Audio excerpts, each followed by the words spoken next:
Деньги эти разложены у разных олигархов, у разные ячейки, условные ячейки на счетах. Конечно же, вы не найдете счета, который оформлен на фамилию Лукашенко Александр Григорьевич, и не найдете счетов в крупных суммах на его детей.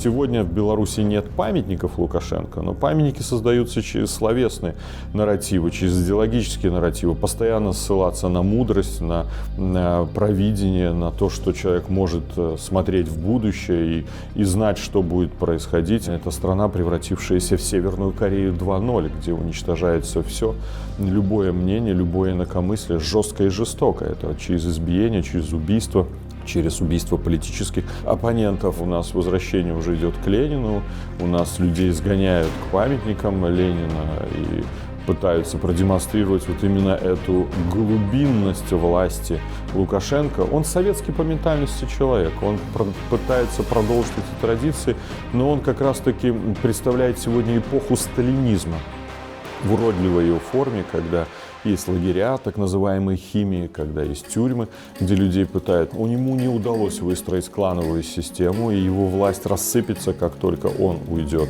с престола, который он незаконно сегодня удерживает. Это страх. Это то, что чиновники, сидя у него на совещаниях, смотрят в стол. Они не поднимают глаза. Встретиться глазами с ним достаточно страшно каждому из них. Скажу, что я прятал глаза в стол? Ну, нет.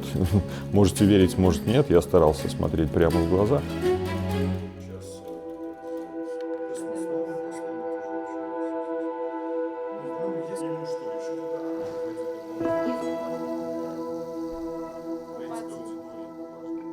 Я старался смотреть прямо в глаза.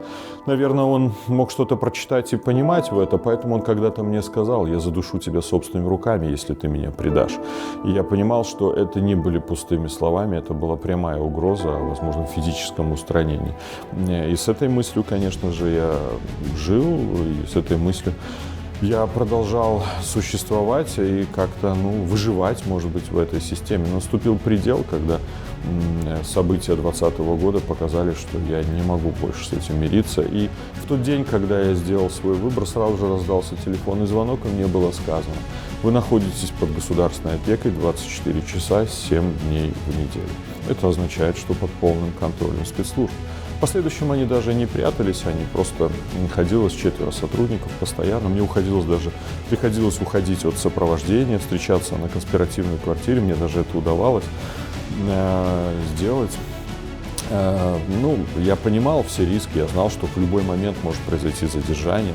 И как раз-таки тогда, когда фактически, может быть, под уговорами иностранных партнеров я покинул территорию Беларуси. В тот день, кстати, Лукашенко сказал, что я перешел красную черту, и вот уже сейчас я точно понесу всю ответственность. Я понял, что это произойдет. И меня уговорили покинуть территорию Беларуси. Утром пришла повестка. Он один из богатейших людей Беларуси, самый богатый Беларусь. Его состояние находится в Объединенных Арабских Эмиратах, в Катаре. Кстати, премьер-министр Виктор Головченко, мой бывший коллега-посол, он как раз-таки назначен премьер-министром, потому что он знает, где находятся деньги. Деньги эти разложены у разных олигархов, у разные ячейки, условные ячейки на счетах. Конечно же, вы не найдете счета, который оформлен на фамилию Лукашенко Александр Григорьевич, и не найдете счетов в крупных суммах на его детей. Он не настолько дурак и глуп. Он действительно эти деньги смог спрятать так, чтобы к ним было тяжело добраться.